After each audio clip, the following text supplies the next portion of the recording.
The Miami Hurricanes have just been named a finalist to land the top recruit in the country. Here's what it's going to take to beat out the competition for Jackson Cantwell.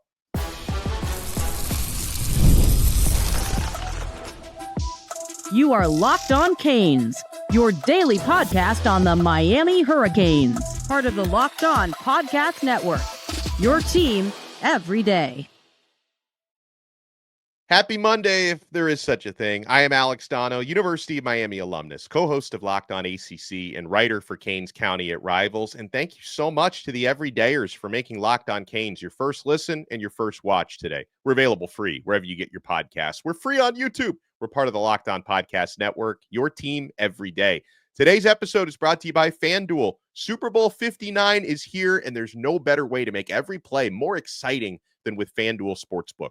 New customers can bet just $5, and if you win, you'll score $200 in bonus bets. Download the app or head to FanDuel.com to get started. On this loaded episode of Locked On Canes, we'll talk about what's the next step for Miami Hurricanes football after going 10-3 last year with the best quarterback in the country, but missing out on your biggest goals last season. Can Miami actually improve without Cam Ward, but with Carson Beck, who's also very good? Can Miami actually come out better in 2025 than they did in 2024? We'll get scouting reports on some of the top recruiting prospects from our special guest who's coming on with us, including Miami is now very much in the mix for the top recruit in the entire country. Larry Blustein joins us, our boy, Blue. There is never a dull moment, even in the offseason, when you cover Miami.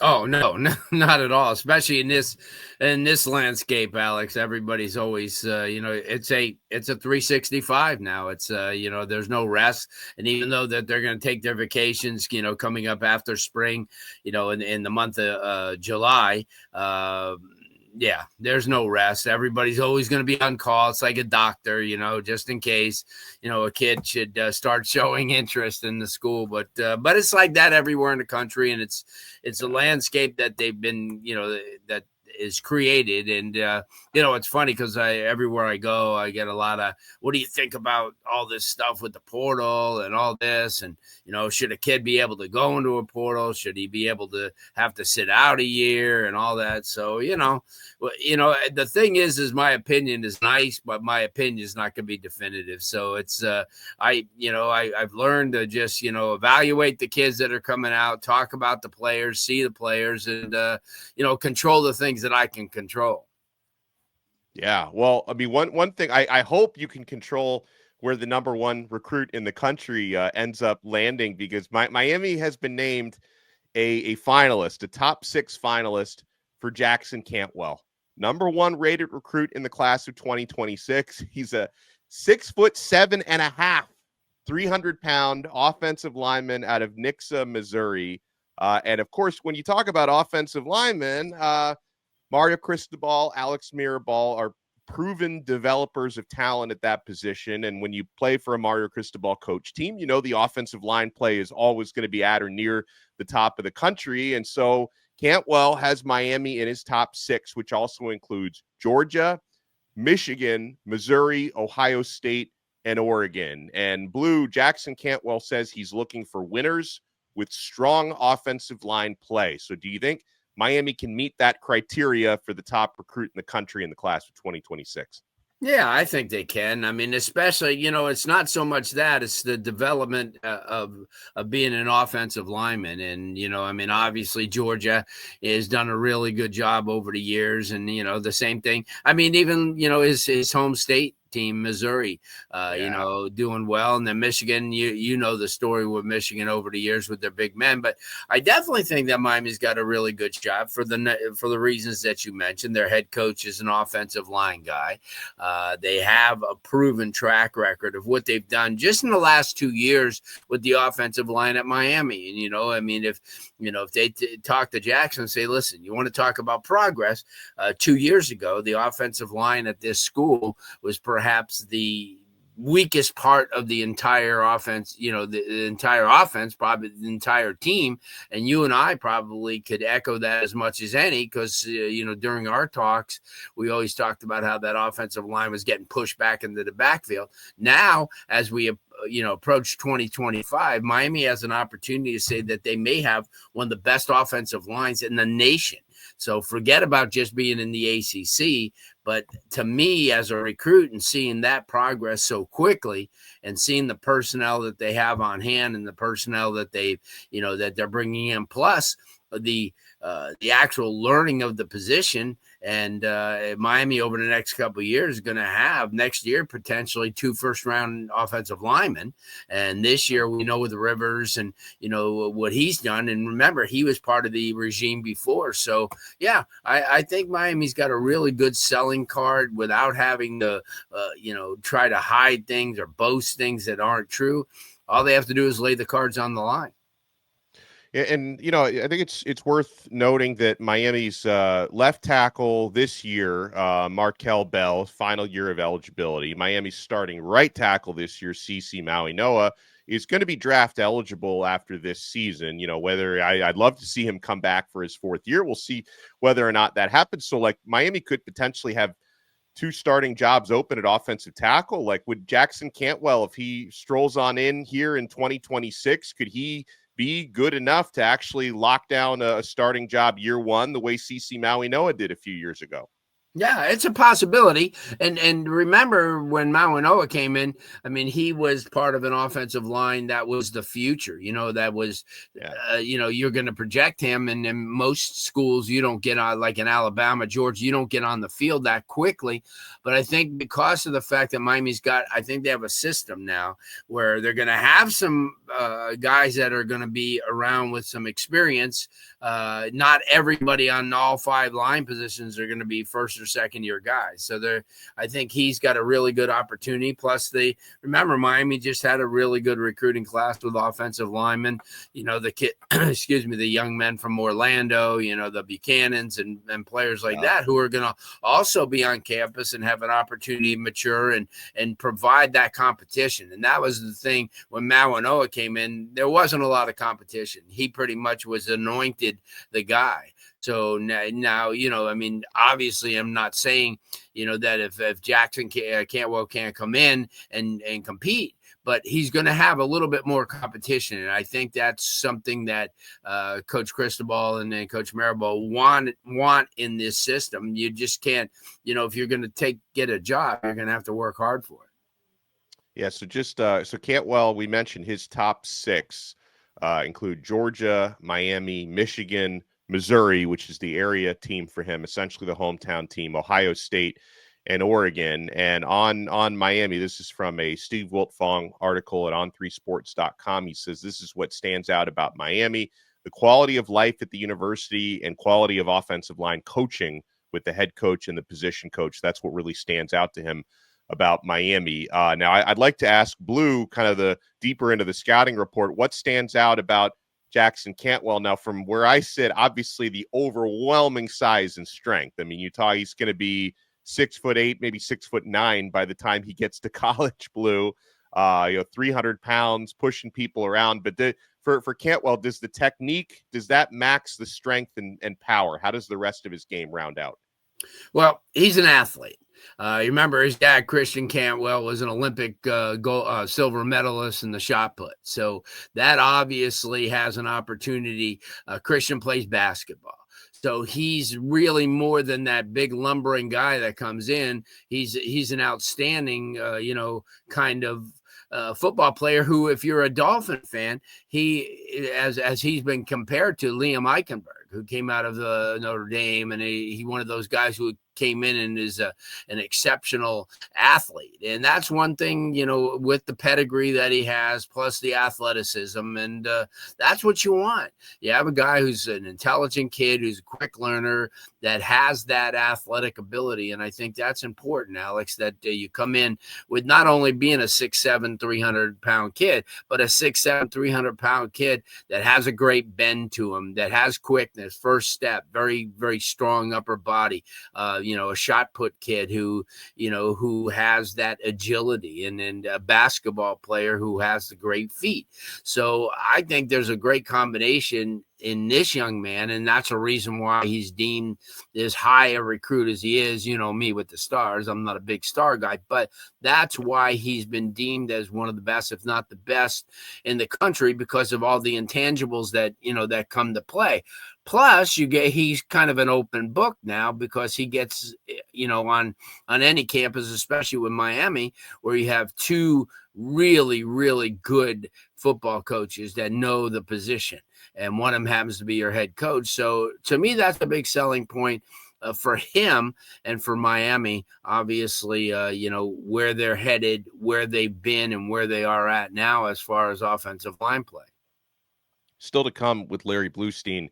Can Miami actually be a better team this year, 2025, despite no longer having Cam Ward at quarterback? Have they made the additions necessary? And coming up next, where do the Hurricanes stand with some of the most important local prospects like Karon Maycock out of Central, Javari Flowers, and Calvin Russell out of Miami Northwestern? You want to keep it locked right here on this brand new episode of Locked On Canes. I already know you're keeping it locked to FanDuel. Guys, it's Super Bowl week. Come on. Super Bowl 59 is here. One game, two teams, endless possibilities, and there's no better way to make every play more exciting than with FanDuel Sportsbook. Whether it's predicting the first touchdown, calling the MVP, or even betting on the coin toss, FanDuel makes it easy to get in on the action. With live betting all game long, you can adjust your bets as the game unfolds and feel the thrill from kickoff to the final whistle. Guys, I'm looking at Kansas City Chiefs -1.5, right? Chiefs are 1.5-point favorites going for the three-peat. That's probably the way I'm going to go on this one. I really like Saquon Barkley as the first touchdown scorer at +420. He's going to score a touchdown at some point. Could also get Travis Kelce at +800 for first touchdown scorer of the game. Kareem Hunt at +900. There's so much action you can get on the FanDuel Sportsbook. Plus, knowing you can bet, you can place a $5 bet and potentially win $200 in bonus bets for the Super Bowl. That's the icing on the cake.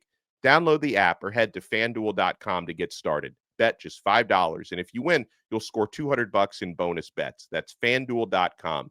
Bet with FanDuel, official partner of Super 59.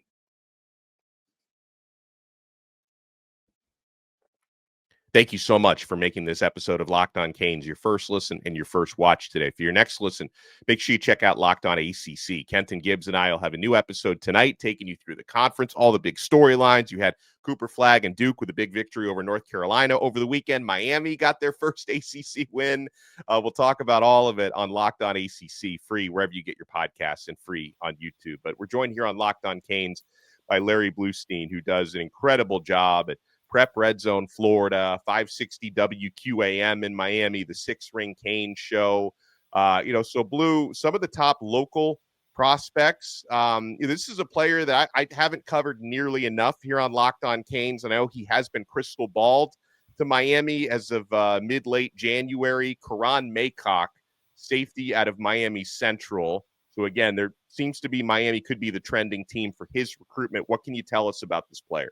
Yeah, big time kid. I mean, kind of flew under the radar last year with all the great talent that they had with the Ben Hanks and, players like that and Branch, all the kids from Northwestern. And obviously there was a lot of buzz around some of the really good secondary people that came out. But this is a big time guy that everybody started looking at as a sophomore. And he was a playmaker. He's strong. He's agile. He covers, but yet he could hit. I think he's an elite guy. I think he's one of the top players, in the state. Obviously, we have him ranked in the top 50 for the 2026 class coming up for a reason. I mean, because of the fact that, and remember, the competition that we have here in South Florida it's a different level than a lot of other places because during the course of a 10-game season, you're going to play some of the elite players. I mean, you have an opportunity to line up against some really elite prospects. So yeah, it's a guy that has an opportunity to get better and better as he has a chance to play more and get to the next level. But he's certainly he's a shining star where he's at right now. That's for sure. There's some really good players at Miami Northwestern Blue in this class of 2026 recruiting cycle. One of those recently reclassified from 2026 to 2025. So he's someone who is going to pick a school within the next couple of months. I think he has until April 5th would be the hard deadline to enroll, for next season. Miami is very much in the mix for Javari Flowers. Meanwhile, wide receiver Calvin Russell, he is class of 2026.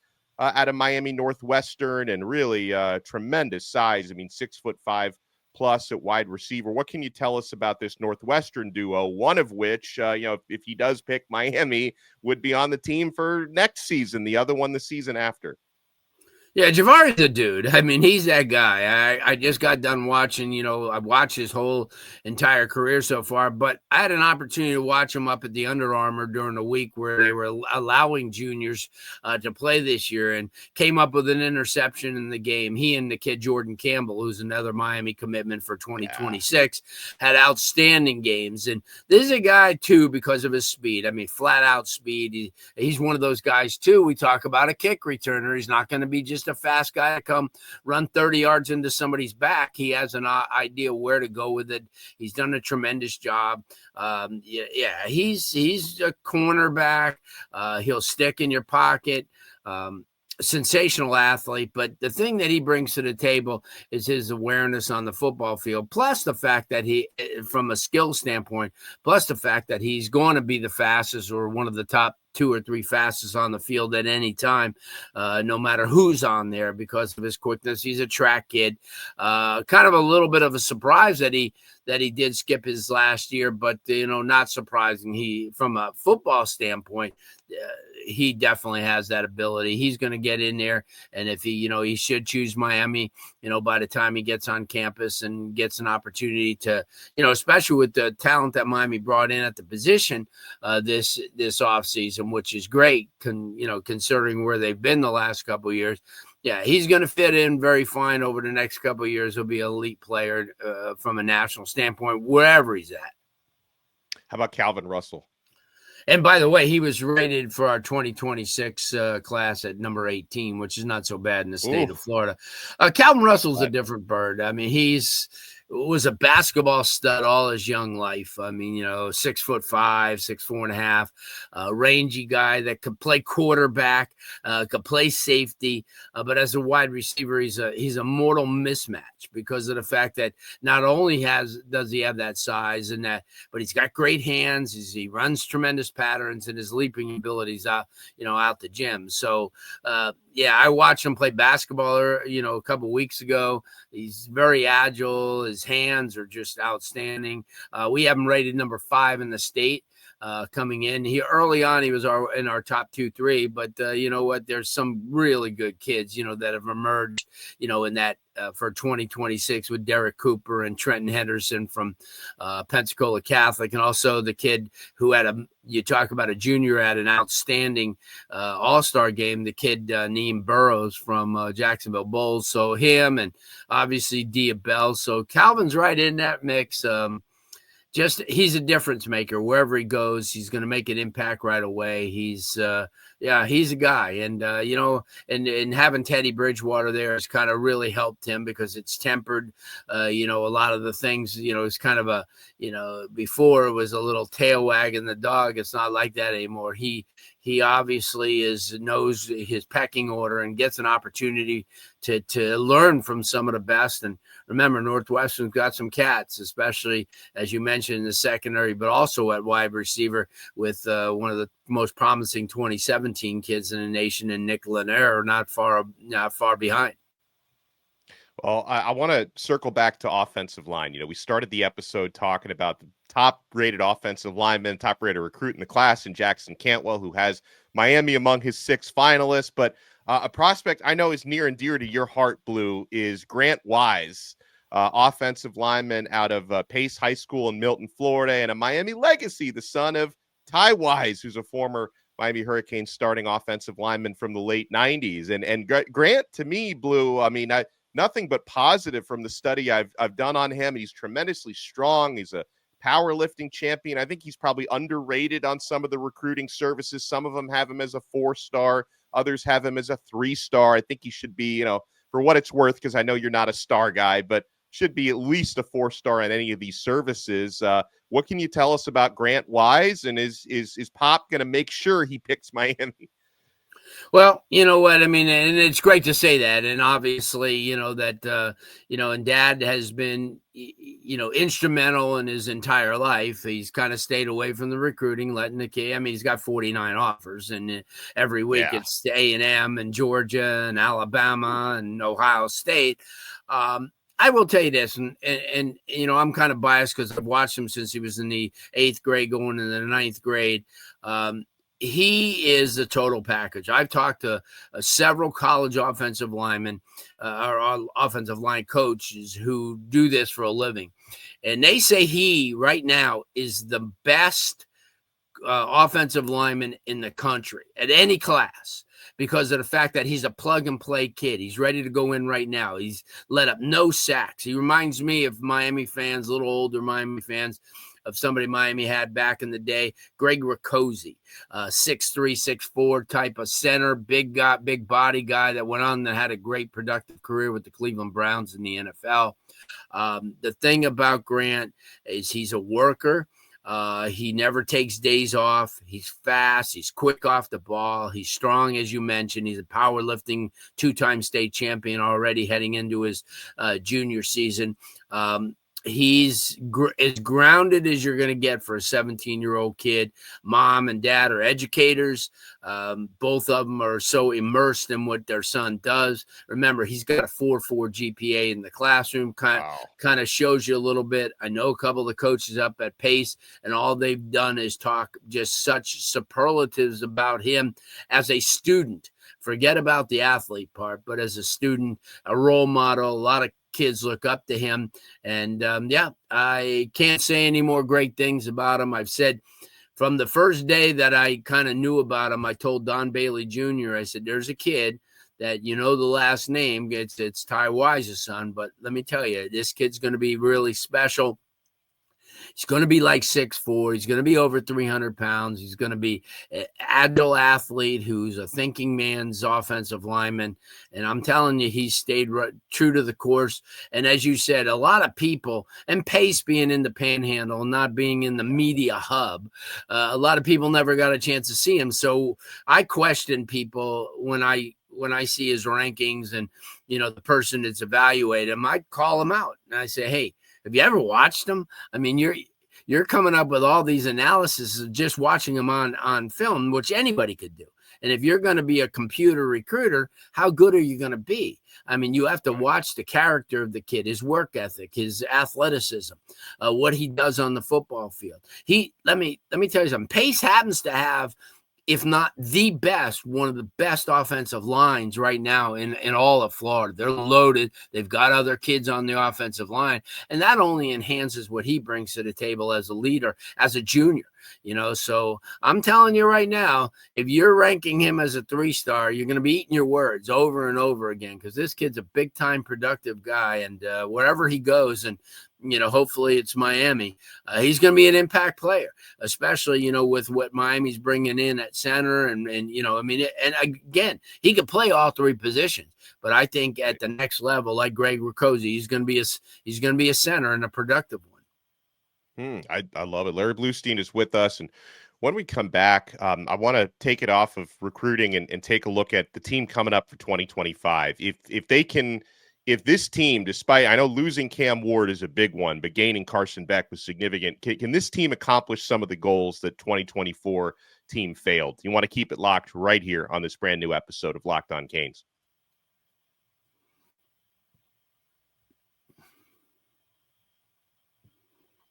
Thank you for making Locked On Canes your first listen and your first watch today. For the everydayers, if you want to take your everydayer experience to the next level, sign up for our exclusive Locked On Canes Insiders Chat. Click the link in the show description below. You can send text messages directly from my phone to yours and vice versa.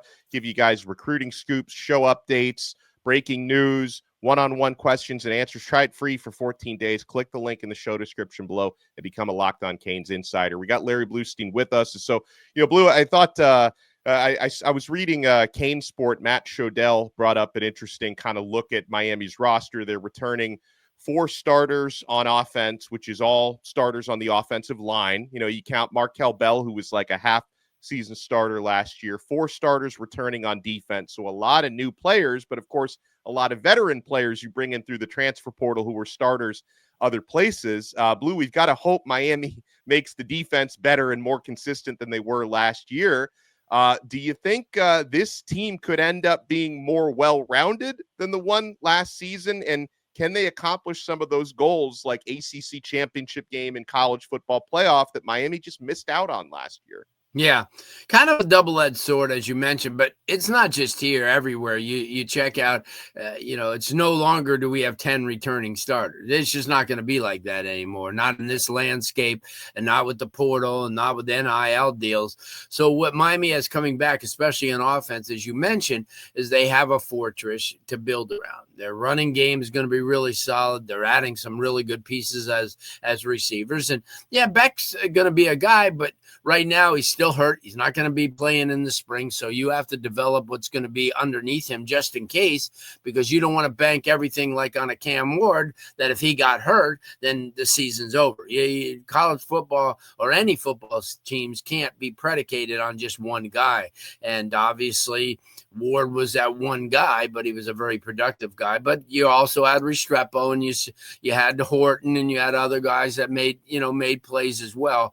I think that they have the potential on offense to be really, really solid. Defensively, as you mentioned, everything's going to surround the front seven, just like it did last year. The front seven let them down, which made the defensive secondary look a lot more vulnerable than it really was. I mean, you had some talent in the secondary, but you can't ask anybody to roam around for 10 seconds, and Miami did well out the gate with Florida, and they did well with that Florida A&M and Ball State, but once you hit that Virginia Tech game, everything started to change, and that's one thing that you're going to see this year, that people have to realize that even though Miami's building, so is everybody else in the ACC, and the very fact that they have 8 home games, which is nice, but you look at the schedule, it's significantly tougher than it was last year. I mean, let's not hide anything. I mean, forget a fact of Notre Dame and Florida, but you still got road games at SMU and Virginia Tech and Pittsburgh, and also have to play at Florida State. So nothing's ever going to be easy, but that being said, if Miami kind of like gets a little bit of formula, moves the ball offensively, which I think they will.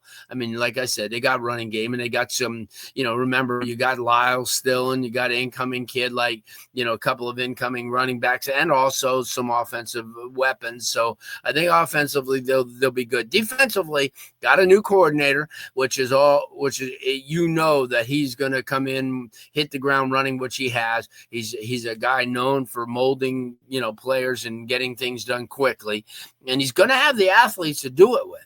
There's some of the portal kids that they brought in, plus a lot of remember, Miami had 2 really good recruiting classes. So that's like, you and I talked about this. Everyone was so, how did FSU fall from grace? Well, they didn't have a good portal, but they had no recruiting classes. The recruiting classes never hit. They were average. But that's not the thing with Miami. Miami's got cats, on both sides of the ball from the 24 and 25 classes that are going to be able to really, really help what they brought in. So to answer your question, Miami's got a really good shot to win the ACC. It's going to be an uphill climb to get in that final 12, as we saw this year, where who's going to be Indiana this year? Who's going to be SMU this year? Who's going to be Arizona State this year? And that's a question that you have to ask, because of the fact that there's nothing that's cut and dry at the beginning of the year. When you take a look at Arizona State, they were picked 15th in the Big 12. You look at SMU, they were touted as being a bottom type of team. Indiana wasn't even talked about. So anything could happen. I think Miami could be one of those teams this year. They just got to stay healthy, and they've got to hope that the guys who are going to be the playmakers, like Carson Beck and some of the defensive people that they brought in, are going to be able to be hit on early and to be depended on. So, you could speculate all you want, but you have to play these games week after week, and you got to remember, anything can happen. An injury can happen, and it can turn the entire season. That's why I would much rather not say that a Carson Beck's going to be the savior, but he's going to be part of the, Right. Part of the positives that are going to be here. Because if you start putting your eggs in one basket, that one egg cracks and your whole team falls apart. And that's not what Mario Cristobal's, been about ever. He doesn't want one kid to if one player that they've depended on, gets hurt or is out for a while, you can't have that. You can't have that collapse. And that's building a team. That's not building a program. Well, yeah, we've already seen, if you depend on one player, even if he's arguably the best in the country. I mean, Cam Ward is about to be the number 1 overall draft pick, and he played lights out this year, Blue. And Yeah, he can only take you so far because you didn't have enough on the other side of the football. So we've already seen it. If you're so dependent on one player, that's not a guarantee. Even a Heisman finalist quarterback can only take you so far. Who led Miami was the number 1 offensive team in the country. Yeah. Not like just in the ACC or in your backyard. They were the number 1 offensive team in the nation, and they still struggled down the end. Probably struggled in a lot of games because of the fact that the defense wasn't productive. And think about this: if the defense was half of what they could have been or what they were, Miami runs the table. There's no one that beats them. I don't care, Notre Dame, Ohio State, it's just no way, because you can move. You proved that you can move against anybody in the country, the ball. So if you stop somebody a few times, Miami would have overwhelmed people. So that's the one thing. As good as they could be on offense, let's hope that, the new defensive coordinator, who's got a great reputation. I talked to a lot of people that have worked with him, that have been with him over the past, and said the guy's a winner, and he settles for nothing but the best. And let's hope he gets everything out of these kids that they have. Great Larry Blustein is with us, and Larry has the most informative radio show in the country. You're going to be on 560 WQAM tonight, Monday night, Blue. What can fans expect this evening from you on the radio? 8 to 10. Got a slot right after Hurricane Hotline. But the good thing is we'll talk college football. Head coach Willie Simmons, the first-year head coach at FIU, will join us. One of the bright minds in college football, Coach Golish from USF. He's going to join us in the second hour. And Alex Donno will be in for an extended segment. We've booked Alex in so he could be in for a longer segment tonight. We could talk about what we just talked about. We'll also look at the schedule, and a lot of people want to take a look at the schedule. We'll go in depth with it. And listen, we have a really good program every week. This week, I think, is an exceptional one, not only because of the college coaches that we have on, but also because Alex, you're coming in, and you're going to bring in what you always do. I love it. Larry Blustein, make sure you follow him on X at Prep Red Zone FL. Our boy Blue. We'll talk to you guys next time. By the way, Don Solinger is going to join us on tomorrow's episode of Locked On Canes. He's going to hop in with the truth teller, Bruce Warner. Donnie's one of our favorites. We'll talk to you guys then on another episode of Locked On Canes. We are part of the awesome Locked On Podcast Network. Your team every day.